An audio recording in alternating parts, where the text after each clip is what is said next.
Lebih jauh, Invisible Demon juga membangunkan kemampuan espernya sendiri, yang merupakan refleks dan kecepatan ekstrim. Ini memberinya kemampuan untuk melarikan diri dari fasilitas. Sejak itu, dia aktif di dunia bawah tanah dan menjadi pembunuh misterius yang tidak diketahui banyak orang. Wajah Wang Yuan berubah tanpa ekspresi, dan matanya terlihat dingin. Tidak murah untuk menyewa Demon tak terlihat, berapa banyak uang kotor yang dikantongi para pengkhianat ini dari organisasi. Meskipun Invisible Demon memiliki kemampuan pembunuhan yang luar biasa, Bennett tidak takut. Bahkan ketika dia tidak bisa melihat sesuatu, dia bisa mengandalkan indera tinggi lainnya untuk memvisualisasikannya. Dia tidak akan pernah membiarkan iblis mencapai 10 meter dari Wang Yuan. Iblis itu mungkin ingin menyingkirkan pengawal aku terlebih dahulu, sehingga orang-orang aku akan berada dalam bahaya, kata Wang Yuan.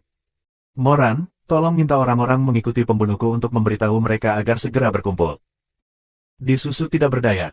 Golden Fox sedang beristirahat di hotel, tetapi Tuan Black telah menyingkirkan ekornya. Wang Yuan tercengang. Tolong kirim beberapa orang untuk mencoba yang terbaik untuk mencarinya. Iblis itu adalah musuh penembak jitu yang lebih buruk, bahkan Bennett yakin Han Xiao kemungkinan besar tidak akan selamat dari serangan itu.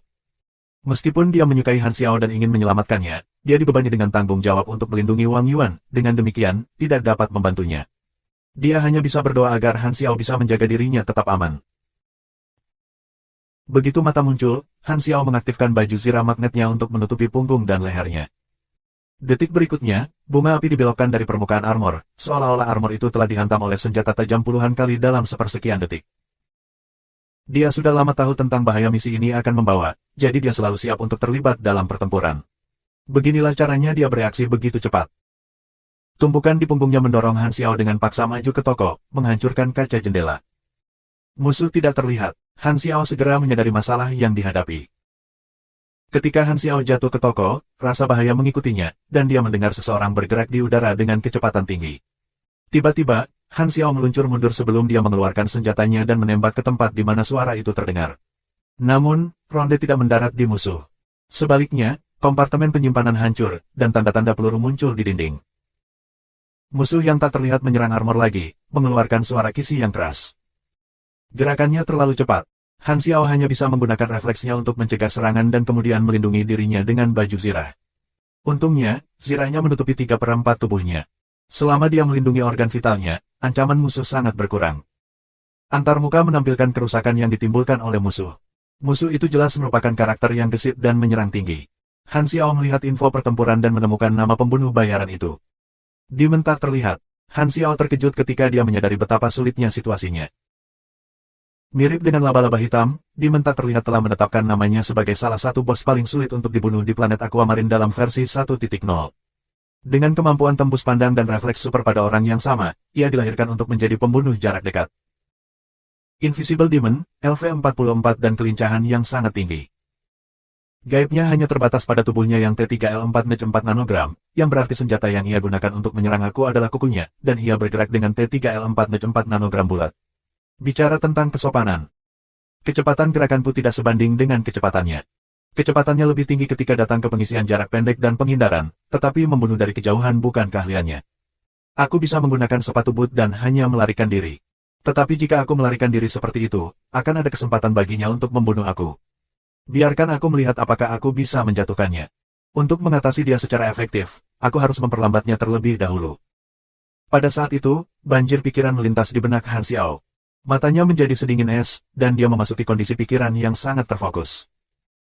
Serangan demi serangan menghantam Han Xiao, dan dia memblokir masing-masing dengan baju besinya. Dia kemudian mengambil beberapa lebah listrik berukuran permen dan melemparkannya ke lingkungan. Lebah sengatan listrik, juga dikenal sebagai koloni lebah, memiliki sengat yang membawa tegangan tinggi yang berbahaya yang dapat menyebabkan kelumpuhan sementara pada saat kontak. Beberapa lebah bahkan dapat membentuk jaring bermuatan listrik untuk digunakan sebagai kemampuan kontrol. Han Xiao secara tidak sengaja menemukan cetak biru ketika ia sedang membuat sepatu bot.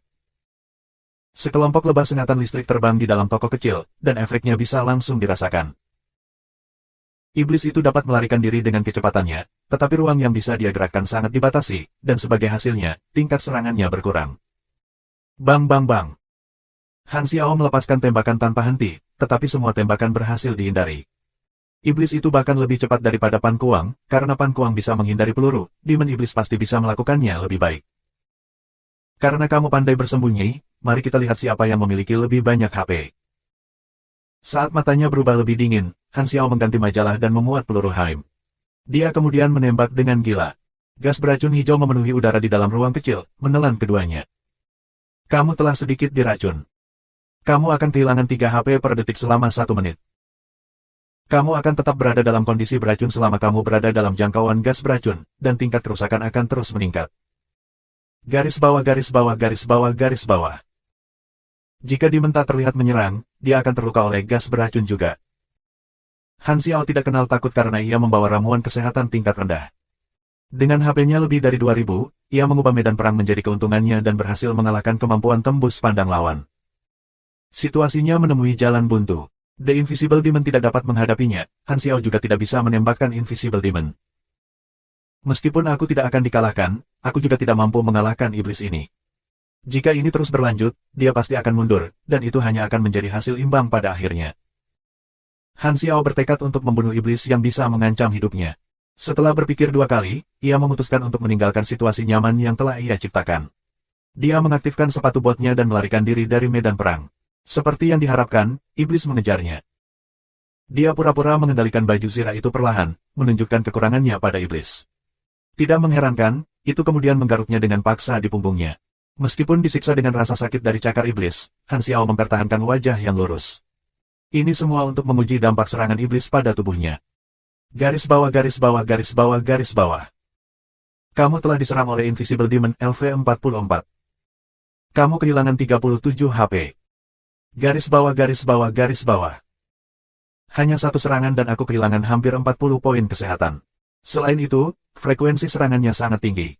Beruntung, aku mengenakan baju besi yang dikendalikan secara magnetis, atau jika tidak, tingkat darah aku akan habis dalam 10 detik. Han Xiao tidak pernah seserius ini ketika dia menyadari bahwa Dimenta terlihat adalah lawan kuat untuk misi kelima. Ada kemungkinan penantang lain yang sudah bertemu iblis di hadapannya dan binasa. Setelah banyak cobaan dan tes menggunakan kecepatan yang berbeda dari sepatu bot, ia akhirnya memperkirakan kecepatan iblis. Jika aku menjaga sepatu boot pada kecepatan sedang, itu akan menjadi kecepatan yang tepat bagi iblis untuk mengejar ketinggalan, tetapi itu tidak akan terlalu mudah. Patut dicoba. Dengan rencana baru dalam pikiran, Han Xiao langsung berbalik dan meluncur menuju bandara. Dimenta terlihat dekat di belakang. Untungnya, fajar menyingsing, dan jalanan kosong. Jika sudah jam sibuk, jalan Han Xiao akan penuh penghalang. Han Xiao mengambil ponselnya dan memanggil Antonio untuk membawa rover generasi kedua. Setelah meletakkan telepon, ia kemudian berkonsentrasi pada memancing iblis itu. Umpan bukanlah teknik yang mudah. Kuncinya adalah memastikan bahwa musuh tidak pernah menyadari bahwa ia memiliki kartu truf, atau kalau tidak, akan sulit bagi musuh untuk jatuh cinta pada triknya. Sama seperti bermain game MOBA, jika seseorang tiba-tiba menjadi terlalu agresif, musuh akan tahu bahwa ada cadangan di suatu tempat. Permainan pengejaran berlangsung selama beberapa menit. Tiba-tiba, Han Xiao merasakan bahwa dia tidak lagi dalam krisis. Dia berhenti sebelum mengamati lingkungan, ketika dia menyadari bahwa iblis yang tak terlihat tidak jatuh pada trik dan melarikan diri beberapa saat yang lalu. Dimenta terlihat selalu ada di kakinya. Awalnya, ketika Han Xiao melepaskan gas beracun, iblis sudah merencanakan untuk mundur. Namun, Han Xiao menyerah pada lingkungannya yang baik dan bertindak seolah-olah dia tidak dapat menahan kerusakan yang disebabkan oleh gas. Akibatnya, iblis mengambil umpan dan segera menyusul. Meskipun tidak ada celah, Dimenta terlihat menyadari ada sesuatu yang salah hampir secara instan.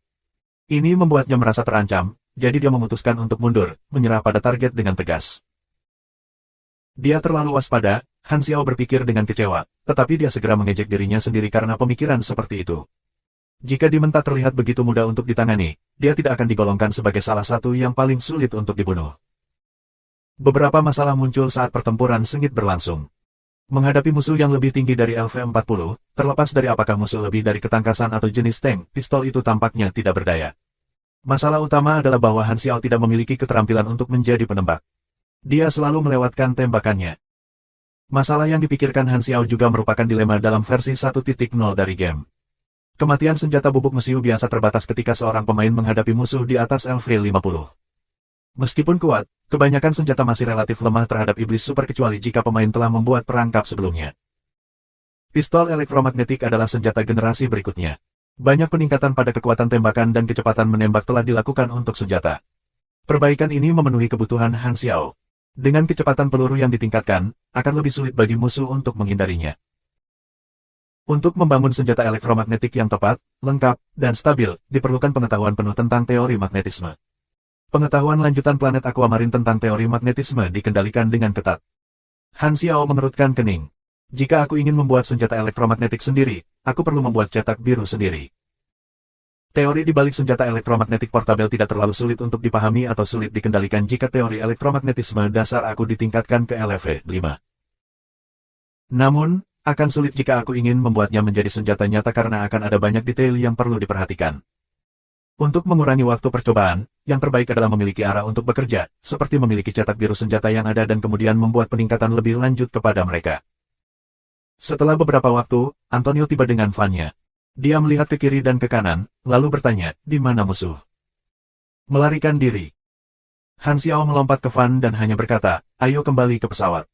Aku perlu memperbaiki peralatan terlebih dahulu dan kemudian memikirkan rencana baru. Petik 2. Apakah kamu benar-benar mengambil aku untuk supir kamu? Antonio tidak punya pilihan selain mengantar Han Xiao ke bandara. Pertempuran antara Han Xiao dan Demon tak terlihat menciptakan keributan besar. Divisi 13 menyelidiki dan menemukan jejak pertempuran. Seorang penembak jitu, tidak takut dibunuh oleh iblis tak terlihat, dan bahkan berhasil memaksa iblis melarikan diri.